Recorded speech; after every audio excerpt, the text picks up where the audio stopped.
Well, hello there.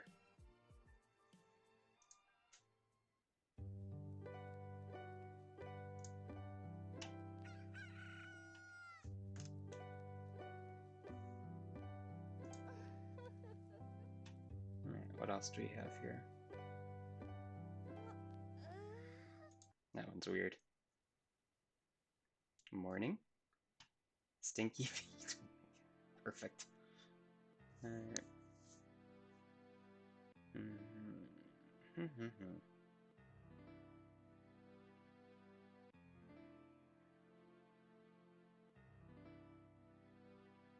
I eat plants for a living. What? How delightful. What is it you want, Barry? What do you want? I finally. Just say the What do we got I'll here? throw a Hold on. lasso around and pull it down. Yeah. Grave of the Fireflies? That's a Zelda? Yeah, okay. Bamboo Island. Sure. I decided to finally integrate into Grand Valley Society here, so I've got my...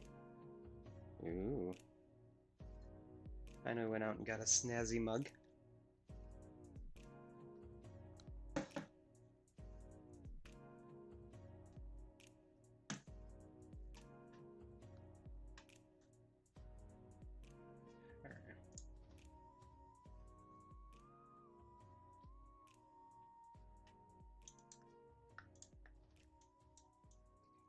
You go over here.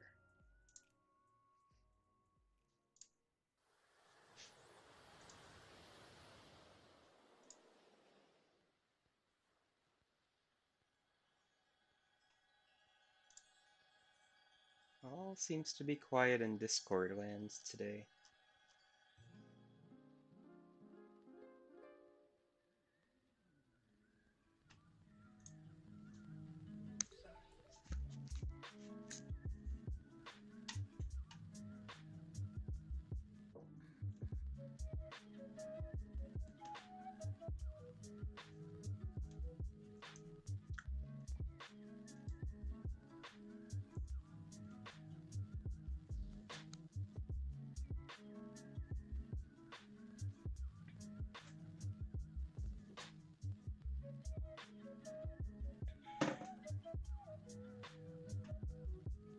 I suppose it's time to get going.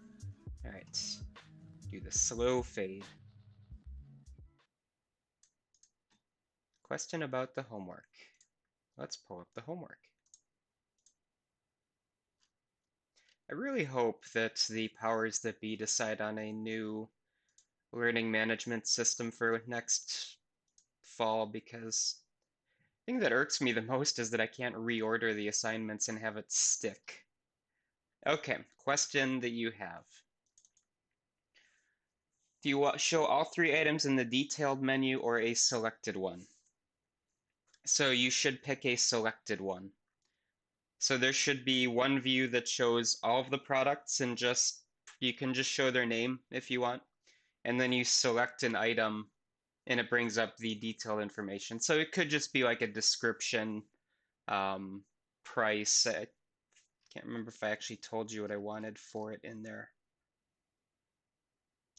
Basically, you can be creative with that, but it should be different than the listing view. But yeah, thank you. And I got a couple of questions via Discord and email too, and I updated the assignment. This is an individual one.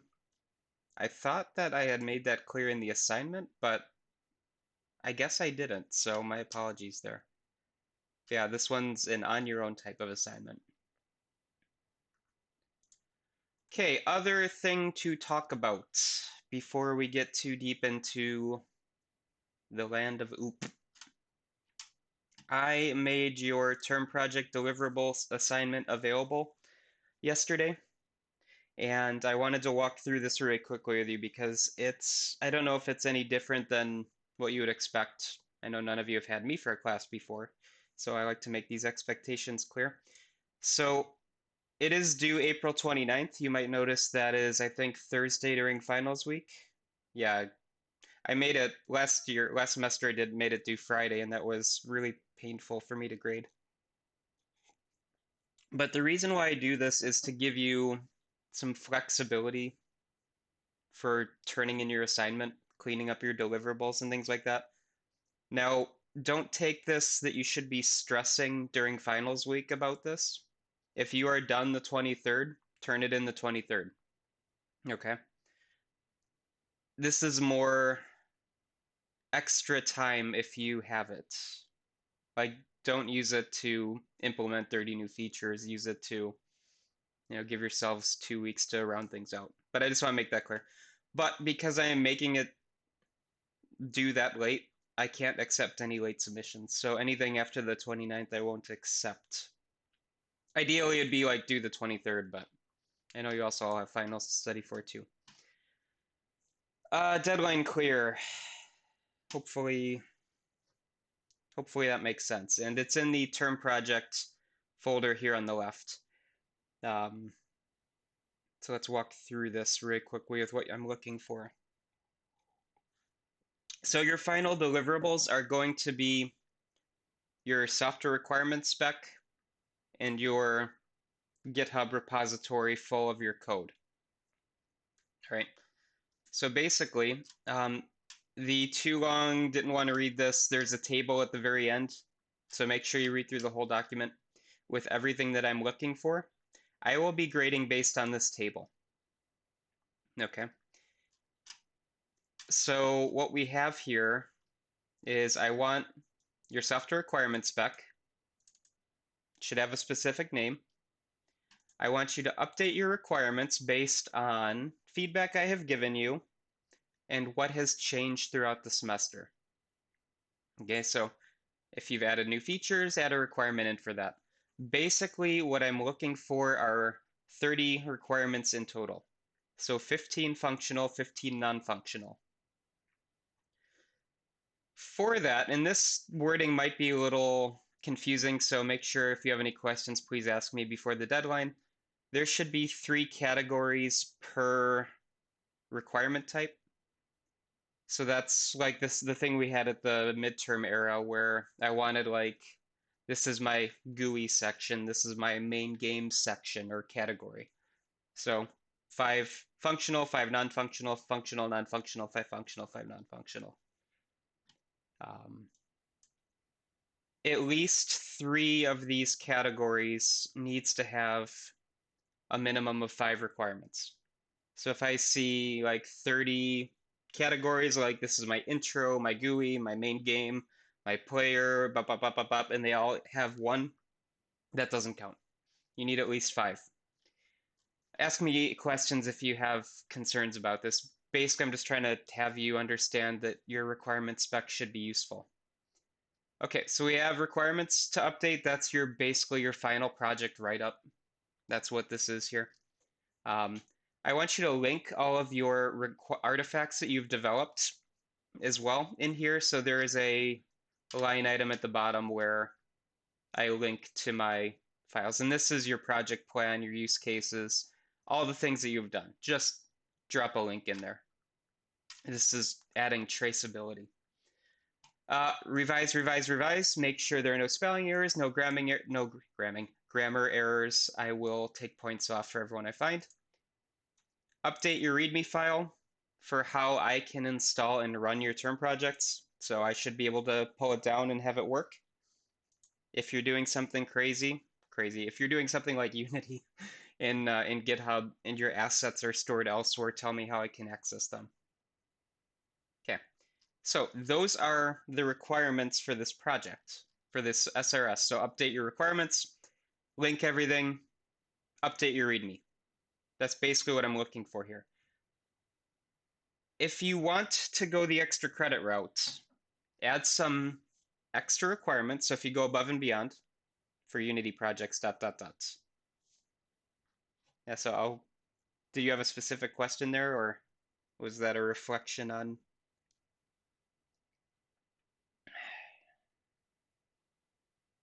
Do you want us to export an exe? You can if you want. It's up to you. If you're having a hard time exporting, You don't necessarily have to, but if you can, that would make life easier.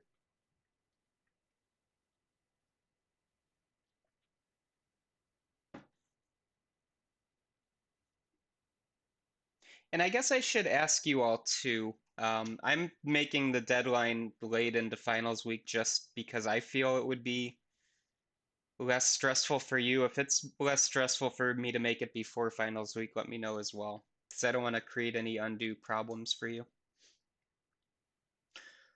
But last thing here, so normally this is a requirement for the project, and somehow I think I got behind in assignments for you. And I don't want to drop a bomb on you the last week of class, basically. So if you want to add a test spec and show it being executed, that would be extra credit as well. So unit tests, integration tests, system tests, we haven't talked about them yet. That's why I didn't make it a requirement here.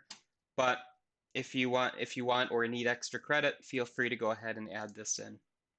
And again, tests don't have to be a programmed thing. You can just do them manually. Like, does player move right when I hit the right arrow? Check mark. And then last but not least, I give you the markdown structure that I would like you to follow. So if you are going the normal route, here it is without test cases. Take out the parentheses for the final so it looks professional. If you want test cases, here you go. But what you can do with this is I'm going to copy and paste this. And I think actually this might not work straight out of PDF. You might want to, let's see here. Yeah, it doesn't work. Copy and paste it out of the Word document. Do I have it open still? I do. Okay. PDF copy and paste is not a good thing. I'm going to copy it out of the Word document here. But you get a markdown document that looks like this. So you're basically creating tables here. And here's my artifacts. All good so far. The sections where I have angle brackets, you replace this with a paragraph of some kind, generally. What's the purpose of this section? What's the purpose of this section? Think of this like a final report that you would be doing. The side note is you'll be doing this for normal requirement specs in industry, so that's why we're doing it. Okay, so that is the final deliverables. Final presentations will be next week, Wednesday and Friday. If you email me sooner rather than later, and I would say email me so that I don't lose it in my list of a million Discord things to deal with, tell me your preference Wednesday or Friday. Otherwise, I will randomize presentations.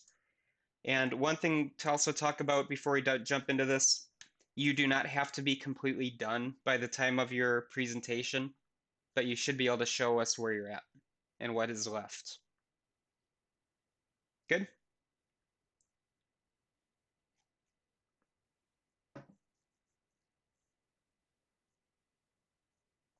So, too long didn't listen. Deadline's the Thursday and finals week. Get it done sooner so you don't have to deal with it if you would like. Update your requirement specs, get your code checked in, and that's pretty much it for me. So any questions, feel free to ask in chat, email me, etc., etc. Drop by office hours. I actually had a lot of people drop by office hours this semester, so good job, all of you. You're way more active than people were last semester. Which either means that I am not explaining things well or it's finally taking off. So let's talk actual software engineering rather than administrative tasks. Now we're going to dip into the high level aspect of software engineering. So you all have seen OOP so far, right? That's your Java stuff that you did in Intro to Java with your classes and your inheritance and your data hiding and all that fun stuff. That's your object-oriented. We're also going to talk object-oriented design and object-oriented analysis.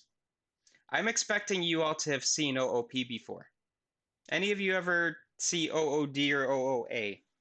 Because these are also very relevant to your interests. Any guesses?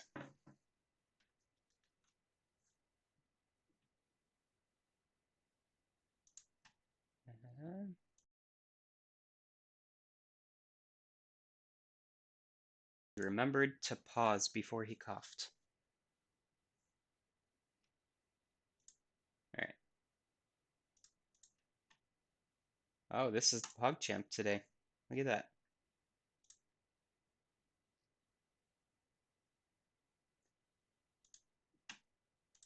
Okay. Well, OOA is going to give us the model of the domain. So basically, this is where we are starting off of our project. We are trying to get things up and running. We're trying to figure out which entities we need when we're designing a project. All right, so let me know where I'm at presentation-wise. Slide 3. Perfect. Basically, you are given a project to work on. All right, I want you all to work on an MMO this semester. This is where you sit down and you start modeling out, okay, we need a server class, we need character classes, we need an enemy class. Maybe the character and the enemies inherit from a generic construct of some kind. What do we need for this problem? We are analyzing things. Okay, that's OOA. OOD is where we take the objects that we found here and we start to kind of refine them. Basically, what we want to do is take the high-level ideas, high-level objects, refine them into more concrete objects, and basically get to the step where we can start doing requirements. So think of the process that we did earlier on in the semester where you started with use case diagrams. You started refining them down a bit, right? So those are very high level. Then you get to a more rigorous class diagram. Then you get to requirements. Depending on your process, that may all be flip-flopped, right? But basically what we're doing here is we are refining things. We're getting more and more detail. And this is something which we haven't really named, but we've been talking about kind of in the abstract, right? So we've gone through all the UML models. We've seen, well, we haven't gone through all of them. We've gone through a chunk of them. But we saw their purpose, right? We saw how to get to the programming level. And hopefully, again, I keep saying this, the programming is the easy part. It's the fun part, right? All the rest of it is the management and the construction of the project, which is very, very tricky to do when we actually sit down and think about it. So to do a little bit of a takeaway here, the analysis and the design. Analysis, we're doing the right thing. Design, we're doing the thing right. And this is something that we've talked about with verification and validation a little bit before. Basically, we're looking to figure out, okay, what is this problem space and how do we handle it with analysis? With design, it's okay, we know what we have to do. How do we actually go ahead and do it? And that's kind of where hopefully, again, refining as we go. At this point, so we are OOA, OOD. We love our acronyms in software engineering, by the way. We don't know any code here yet. This is all conceptual.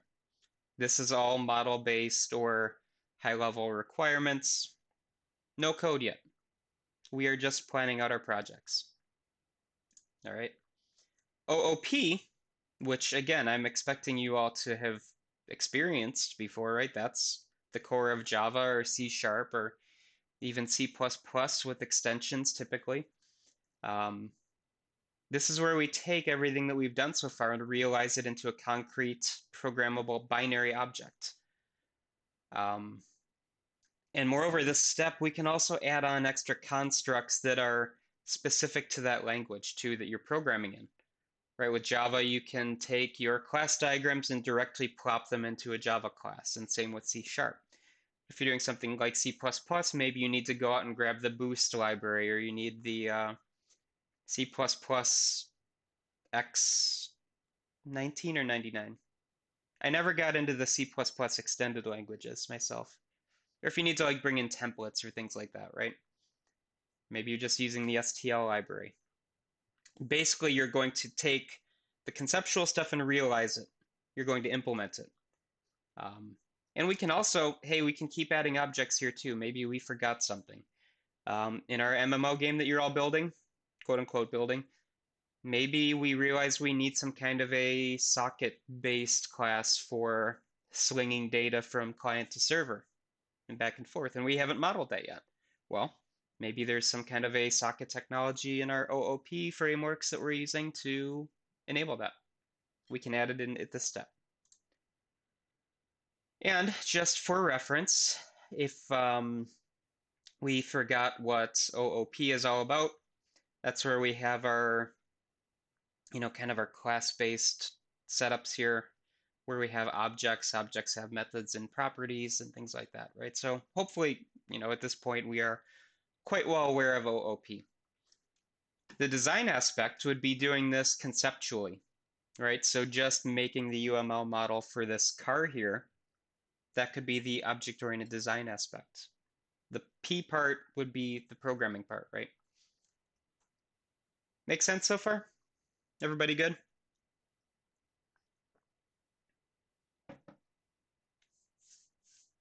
And yes, there will probably be an exam question on the differences between OOA, P, and D. And our exam is on Wednesday, I believe, by the way. Just as a forewarning, because I think it's the 28th. But we have a car here. Just a generic object, like visualization, nothing important here. Okay, OOP, OOD, OOA. Sound like I'm doing a horrible attempt at rapping, which nobody wants to hear. But let's talk design principles. So we have kind of glossed over a lot of these. This really started to kind of come up. No, the 28th, sorry. I don't mean to freak you out. Final week of classes. Yeah, final exam week. Stop presenting. Go back here. Term project. Course information. Final exam Wednesday, April 28th, 8 to 9:50. So I guess I should talk to this too really quickly before we get too deep. Well, we're getting deep into it. Same setup as the midterm. Okay, so you'll have 24 hours to take the exam. Shouldn't take you 2 hours to do it. It's going to be probably the same level of content as the midterm was. Nothing pre-midterm either. I'm the type of exam giver that likes to do half and half. So I'm not going to ask you anything from the first half of the semester. Unless it's part of the question that we've kept learning, I suppose. But I'm not going to go back to like weeks 2 and 3 to pull questions. That's just mean. Okay, so our object-oriented principles. We kind of talked about data hiding a little bit with our design patterns, right? We talked about private and protected, and it's kind of highlighted with singletons. And all of these other principles, we kind of said these factor into our design patterns, right? With the visitor class, which we did speed through, right? But we saw inheritance. We saw, I think it was just inheritance in relationships, if I remember.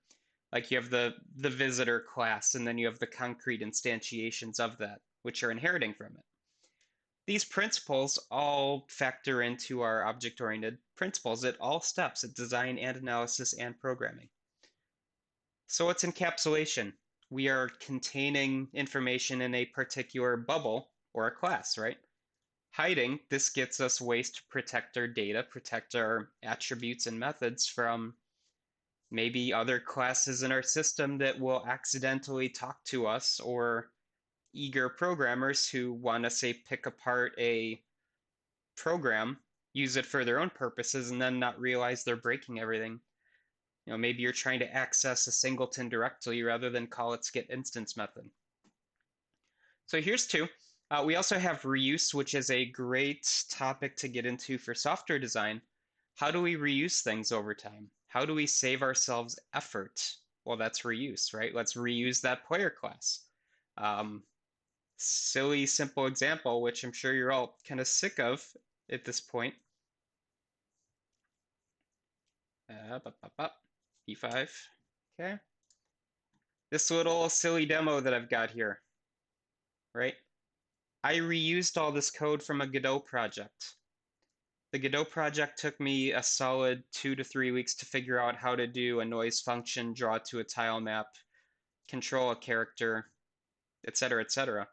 But once I figured out how that all worked, I basically just copy and pasted the code and tweaked it, and this is JavaScript. It's not Godot script anymore, but it took me an hour instead of 2 weeks. That's what reuse is all about. It's saving ourselves time as we go. Um, and with reuse, we also can use some of these other object-oriented principles like inheritance, which is where, again, you have a generic human class, and then you inherit player, non-player character, employee, manager, whatever your example is going to be here. We're just inheriting and reusing attributes. My game example here, that was just saving myself time because I learned how simplex noise works, for instance. Um, but you can also reuse classes. Like you have one generic class, and then you inherit specific instances from that. So we had class vehicle. Okay, well, class sedan, class Hummer, class boat. Technically a vehicle of some kind. We can also do composition. That's where we have that we're a large thing made up of many pieces, where each piece has its own kind of goal. And we also have interfaces, where these give us little abstractions for how we do things. And we would say program to an interface, meaning that we are dealing with this front end kind of a thing, and that handles all of our back end calls, kind of like a facade, basically. So all of these principles factor into our programs. Um, and the spoiler here is that all of these things that we're talking about, we can actually calculate how good our program is.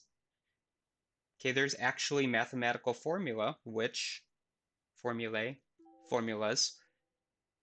that tell us how cohesive things are, how complicated this program is.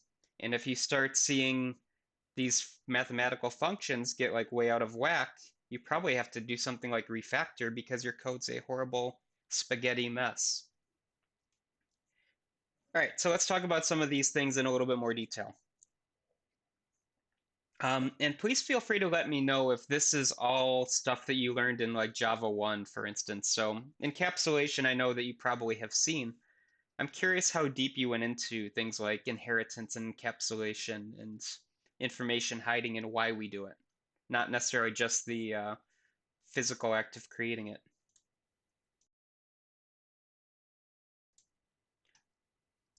But encapsulation here, this is where you're defining a class, right? This is something that you all can probably do with your eyes closed at this point. But we are encapsulating our attributes and our methods inside one specific construct, right? So this is going to be bundle your parameters, bundle your methods. This is one thing. And why do we do this one thing, right? So this is our typical example of a set of variables, a set of methods. The class can be hidden. Well, if we have a well-structured class, these data members and methods, or these variables and methods here, these are all going to be very highly specific to whatever this class is doing. And if we have done things correctly, this should really only have a single purpose. So this should really be a very cohesive single purpose class. Once your classes start getting really complicated, this kind of pill type of thing here balloons and gets weirdly deformed, and we don't really want that. Encapsulation is an interesting topic too, because this is not specific to Java or C#. You can do encapsulation in C, in Ada, in Modula, in the ML language. Basically, we have some of these other languages out there which are not strictly object-oriented in nature. ML is one of those functional languages, kind of like Racket or Lisp or something like that if you've never heard of it. But the whole key of encapsulation is that you're tying things together, right? We're giving it a cohesive purpose. Well, how do we do that in these other languages? Well, in Ada, there's a package construct. In Modula, there's a module construct. In this functional ML language here, there's the ABS type construct. So we're grouping things together. You can do it in C as well. So we just have pointers in C, but we can define a map class in that case. And I've got a link here if you want to try it out. But again, it's not We're basically just kind of grouping things together. We're not necessarily hiding in anything at this point, but we are grouping them together to give them a purpose. Right, let's go back to our MMO example. I don't want everything in a single God class, right? That's an anti-pattern that we talked about last time. I want my characters, so let's go back to my little friends here. I'm definitely not losing my mind. Two NPCs, right? So they're wandering around. They each have their own class. I have a velocity in this direction. I have a velocity in this direction. Well, let's say that Link here can attack. Kirby can't attack with a sword because he hasn't, you know, eaten Link yet, I suppose. Maybe we're doing a Smash Brothers type game. That'd be the only reason I have those two in a single game. But we're encapsulating their behaviors, right? Specific to that object. Information hiding is not the same thing as encapsulation, though, right? So private, public, protected, those are features which, go hand in hand with object-oriented, but that's not what encapsulation necessarily is. Hiding is a principle which is quite interesting in that it actually was developed in the 70s. So this is a long time ago, computing wise, right? This is before Java. This is before, pretty much any type of object-oriented language is taking hold. But why are we doing it in the 70s? When programming is really starting to take off as a career? Well, we discover, and I say we as the software engineering field in general, we're realizing that we need a way to protect our internal attributes and methods and things of that nature from other aspects of our systems. Um, Basically, you want to ensure that your very complicated or very far-reaching function calls are only accessed by those other functions which have access to it. Encapsulation gives us this, but it doesn't guarantee that we can do information hiding. So if I just go and make everything public in a Java class, we have done nothing for information hiding, right? But what could this mean? Why is this important? If I make a variable private, let's go back to our MMO example. We have everything running on one system, client, server, it's all one big program because we're, just throwing together a prototype or something. If I have all of my physics-based decisions being done on the server, and my client can talk to the server and call functions from that server, well, maybe I can tweak my hitbox a little bit so that the other player can't hurt me. Or I start spawning in a bunch of items that only I can see. Um, this is not a good example, but it's a fun example. So the original Rainbow Six game, you know, way back in the day, there was Rainbow Six Rogue Spear. This is probably the late 90s, I think. Um, all of the important parameters are read client side. So there was just a CFG file with, say, the explosion radius of your grenades. You could bump that way up and it would impact everybody on the server. It was lots of fun back then. But poor data hiding principles, basically, and poor design in general. So information hiding. Let's talk about what it is. We do not want to expose our data unless if it makes sense. Unless if you need a variable to be global, make it private. Use getters and setters, right? So this is your get and set, which you typically get in object-oriented programming. This gives us defensive programming. And defensive programming is something that you all should be practicing. This is where you are basically making it difficult for other people to access your data and other people, other programs, whatever it is. Ensure that you have very specific routes and very tightly constructed methods for accessing your data. Don't allow just anybody to grab myclass.id or myclass.social security number. Make sure that you're practicing defensive programming. And what is defensive programming? You're just protecting yourself against the unknown. You have no idea how somebody else is going to use your class. And again, I'm thinking of this in terms of like a big team, right? You're all working on your own parts of the projects. If you provide get and set functions and make everything private, you can absolutely guarantee how somebody will use your class. Whereas if you make everything public, who knows what's going to happen, right? Somebody else could just start directly manipulating your classes, and that throws off everything that you do internally in your program or in your class files. We also probably, in terms of defensive programming, let's hide a stored value or a derived value. And what this means is that if I'm storing something, I'm just taking data and encompassing it within my class, right? So pretend I'm a class. If I'm storing something, I get data and I just pop it into a variable. Derived means that I've calculated it in some way. So maybe I use a function to calculate the sign of a particular value, or I'm generating a hash of a password or something. Other programs, other users don't need to know if it's stored or derived. And the reason why is this kind of goes back to the idea of defensive programming. If I understand how you're calculating a value, I can reverse engineer that.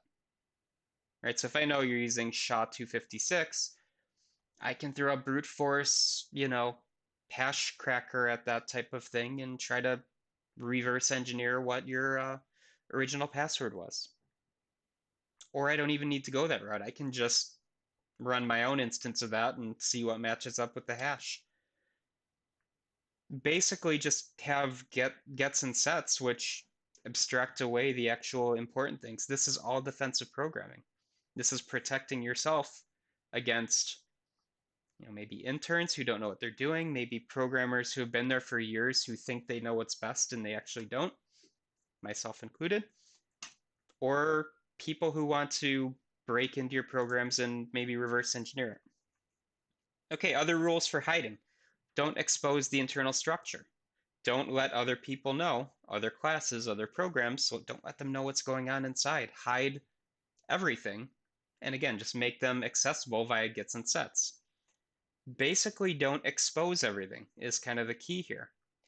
And as a reminder, just encapsulation is not information hiding. It's up to you to add the gets and the sets. It's up to you to make things private versus protected versus public. Effectively, try to use common sense here, but be defensive. Protect yourself against the unknown, because if you think something is going to happen in the future, there's probably a high probability that it will in some way, shape, or form. And just as kind of a refresher here, hopefully we all remember this. Private means that nobody else can access it. Public means that anybody can access it as long as they have an instance of the class. Protected, child classes can access it. Again, use your best judgment here. So defensive programming, something definitely that you should take with you as you go. Whether it's simple programs that you pop up onto GitHub or term projects or, right? I mean, a simple example of defensive programming could be, I know that some of your term project teams, well, I guess I don't know, I'm going to guess that somebody implements a function, somebody else pulls it down off of GitHub, and rather than using your well-constructed function for update players, well, maybe your job is to draw sprites to the screen, and another person's job is to handle the physics. Well, when I'm drawing, I'm just going to grab the pixel position and draw it. And the person over here is going to handle the arrow keys and update the velocities. Well, if I'm just handling the position versus the velocity, we can have some kind of wonky things happen. Non-physics or physics, I guess, is kind of the takeaway. But be defensive. That's kind of the key issue there. So with reuse, this is another thing. So encapsulation, data hiding, reuse is another object-oriented principle that we have to deal with. There's two common ways to handle this, and this is inheritance and composition. Again, things we talked about in terms of our UML diagrams, and they feature here again. Inheritance is where basically you have a parent and a child class. So I have let's take one of my kids' toys here. So I've got this thing. I have no idea what it is. A dragon, I think, of some kind. Fairy dragon, maybe. Okay, this is my generic blobby construct. Well, I can get Kirby from this, right? What are the attributes? Well, it's a circular thing. It's got a color. It's got legs. It's got little flappy arms. Okay, well, Kirby is a specific instantiation of this generic class. Right, so parent and a child class, we inherit attributes, we inherit methods, things of that nature. You can extend your functionality with inheritance. Um, Composition is where we go kind of bottom up. We have a bunch of like disparate, separated subclasses, and we make them into one big whole based on that. So let's go back to Kirby here. Kirby as a composition would be made up of feat classes, arm classes, body classes, the ability to take your enemy's powers type of a class, or I suppose that'd be more of a method, but made up of a big, there you got like a big shell around all these little subclasses. Now, we've talked about this already, right? But this leads to the idea of white box and black box reuse. Now, I think at some point we've talked about white and black box in the past. This is a term which you should all become intimately familiar with because it's common in all forms of engineering. You're going to hear this everywhere. And if you haven't heard it yet, um, obviously depending on your teacher, I suppose, this is something which features everywhere, okay? So what's the difference? White box, you can see inside, okay? It's basically clear. If I have a inherited model, I know exactly what's going on in the parent, I know what's going on in the children, I can see everything. Basically, I can customize this particular setup to fit many, many situations. Black box is a lot more simple. I have no idea what's going on inside. I know that there are inputs. I know there's this big black box. So let's take my black phone here. Inputs going in, outputs going out, magic happening inside. We have no idea what's going on, right? So that's the difference with composition and inheritance. This is a lot more simple, a lot more clean, but a lot of times this just doesn't work because we don't have the ability to just take a black box object as is and use it, right? That'd be like bringing in a module and just using it verbatim. No extensions, something of that nature. And this is, I'm talking about more in terms of like customizing your projects. White box, on the other hand, you can customize things. You can tweak things as you need.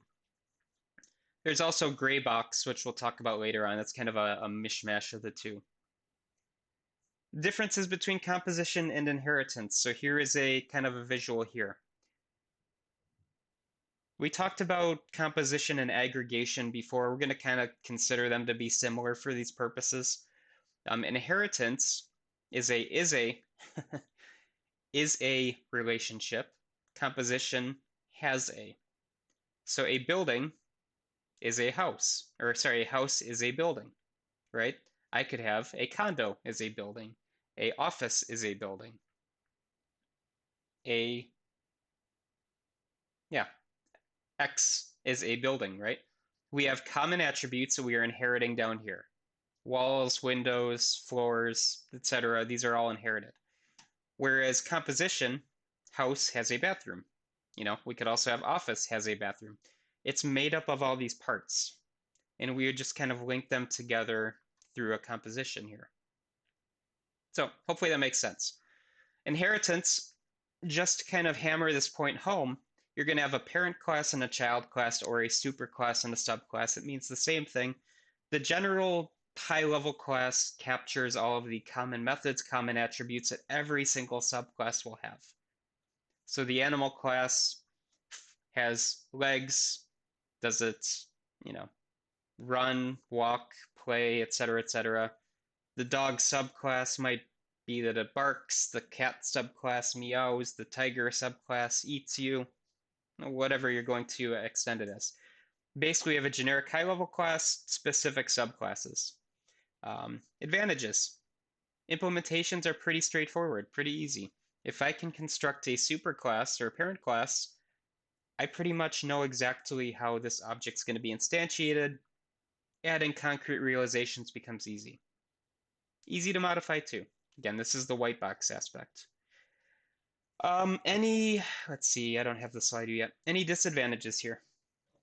Any guesses as to why inheritance might be a bad thing?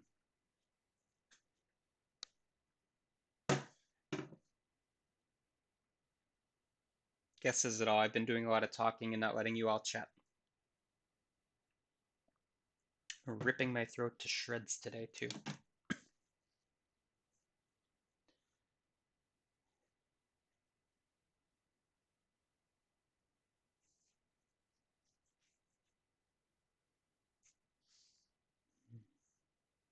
Well, disadvantages, we've got a lot. Okay, well, we'll kind of get through these. We're going to break encapsulation here. We're basically exposing our subclass. So here we don't have one specific class doing one specific thing. We're kind of opening up our little pill to all of these child classes.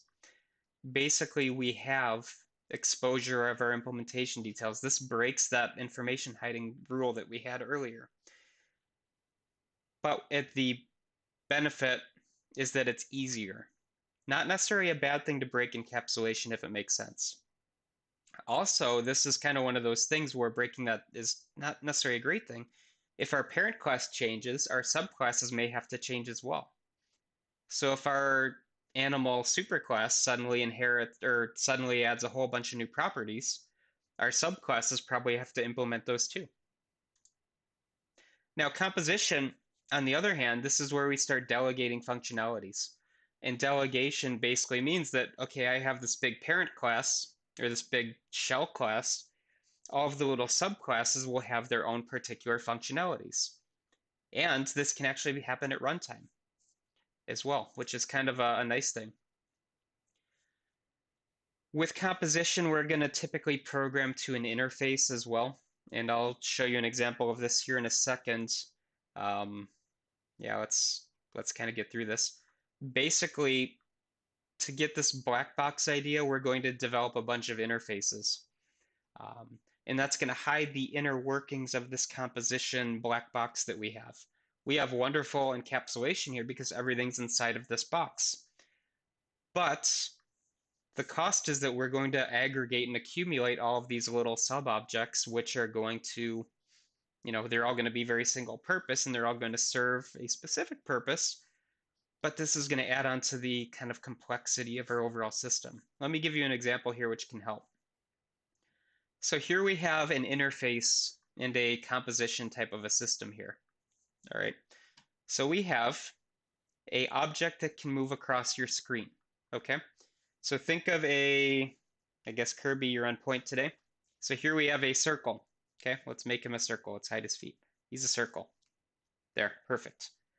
All right. This is a circle that I'm drawing to the screen with, say, P5. Okay, I can move it in the X direction. I can move it in the Y direction. I can move it in the Z direction. Close up of Kirby's butt. Let's do this. Face. Excuse me. What are the commonalities here? Well, I have the ability to, well, actually here we have two things going on. We have inheritance and aggregation going on. But kind of the key here is that we have this interface. So I'm programming to an interface with composition, basically. Any object can move up, move down, move left, and move right. Okay? And I had move in and move out because we added Z because this is 3 dimensions. But move up, move down, move left, move right. I could make my mouse up, down, left, right. Right? I could take my mug of water up, down, left, right. I don't care what the object is. It doesn't matter. By inheriting the interface and composing based on this, I can define any objects at runtime to be a movable thing, right? So what is a movable point? Well, a point has an x and a y and a speed in the x and the y. We are going to basically inherit these methods from the interface, and we can just move this point around. Point's just your little pixel. Well, let's compose in, or let's, in this case, aggregate in a circle or a Kirby. I could make this a movable square. I could make it a movable phone or a movable mouse or a movable whatever I've got here, right? Kind of the key is that these objects can get brought in at runtime, excuse me, as long as we satisfy the interface, we can have any object be part of this composition. So again, this is kind of becomes a black box type of a setup here. In Unity or in Java or JWT or Swing or whatever you're using, to find an interface of a thing that can move. Well, later on, that thing, let's have a boilerplate square to move around the screen until our graphics expert comes in with a sprite or with a 3D model. Well, replace that box with a movable sprite. So we can basically start bringing things in and complexifying, and it becomes a very nice system. So just to kind of wrap up here, we'll finish this up on Wednesday. The interface that we have, oops, is going to be a set of methods that your sub-objects can call. Basically, we can define whatever interfaces we need to call the inner workings of our particular system. This gives us a very, very nice type of a plug-and-play type of a setup here. So again, here, sorry about that. Anything can be a movable object, right? We're calling the interface. One of the classes will implement that. We can then extend or aggregate or compose, depending on what feature we're doing here, add on other objects. We're just going to call, I guess let me say this and how it would be defined in Java. We say movable object, right? So we'll say object is the variable name. I would say object.moveUp. Well, then it's up to the inner program to say what is object. Well, maybe it's a point. That point, maybe it's a circle, okay? So if we kind of go through this here, I call movable.moveUp. Well, we're going to move the point. Well, what's the point? But maybe it's the center of the circle or the center of the triangle, the center of the sprite. It would be implemented down here, right? So move up means shift the sprite up by 16 pixels or apply a velocity and update its position, something like that. Okay, so that's our interface. That's our plug and play. Again, kind of the key to takeaway here is, do you go inheritance where you have a parent and a child, or do you do a composition where you have one kind of generic interface, or multiple depending on what you need, and a bunch of little subclasses inside? It's up to you as the designer, right? There's not one is the perfect thing to use. Just depends on what makes sense for your projects. Okay, questions from today at all? Everything making sense, I hope. Otherwise, we will end here. We will end here. We will end here. Oh my God, where's the button? Stop presenting, thank you. And I hope you all have a wonderful Monday. Please feel free again to let me know if you have any term project questions. Perfect. I will see you all on Wednesday. Have a great day, everybody. Looks like it's going to be a nice one. Bye.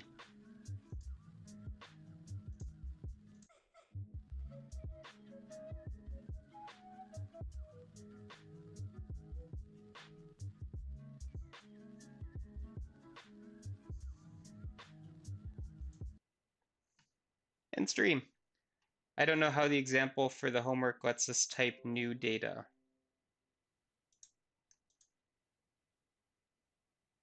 Can you expand on your question a little bit before I end the stream?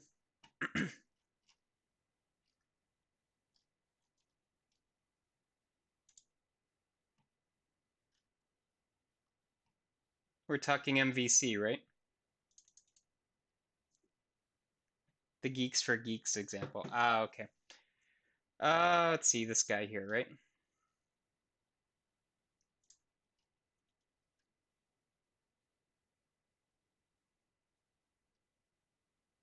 So you would be looking to basically reuse this for the store that I'm having you do. Well,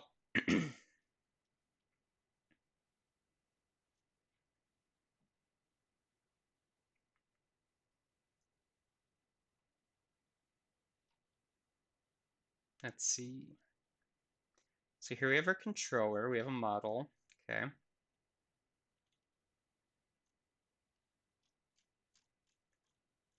It's been a hot moment since I've looked at the Java one here. All right, so basically what you would do is you'd define multiple students. Okay, so this is your model backend. Model.setName.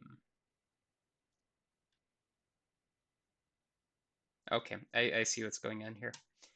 So it looks like you would have to basically define multiple students. So here we are creating one student. And then what you could do is you could have this return a list of some kind, possibly. So this could be a list of your products if you want. So product equals new product. And maybe do that 3 times and just return a list instead of a single product. And then you could, based on the view that's selected, return the list or just return the specific index. That'd be my quick guess for that one. Make sense, hopefully?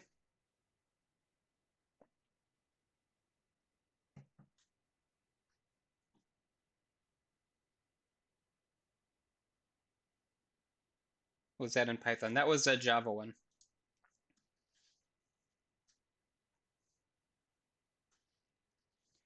Yeah. The Python example I've got up in Blackboard somewhere. Okay. Design pattern code samples. Yeah, MVC. So the one thing I will say with the MVC, I screwed up the JSON representation in db.text. So it is hard coded to only return one specific user. Now, why am I downloading this? I already have it. Let's see this one. Oh, go away.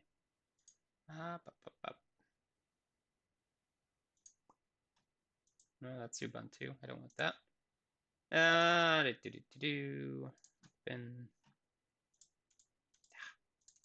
sorry. If you don't have to hang around if you guys are all done. 2020 MVC. Nope. Is it the view that I had it in? Let's open all these up. View and model and controller. So one of these yeah, so here's the, let me swing this up too.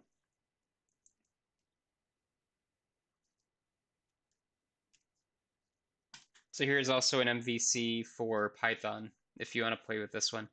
The database format is not defined up here, and I didn't get the JSON up and running prior to this other than for one person, so feel free to extend this as well. Let me add this to MVC. So I forgot to credit it in. Oh, it's in one of the files, but article here. There you go. If you want to do it in Python. Okay. Anytime. See y'all Wednesday. Office hours in 5 minutes too if anybody has any further questions, but I'll end the stream now. Let's end on a party parrot. See ya.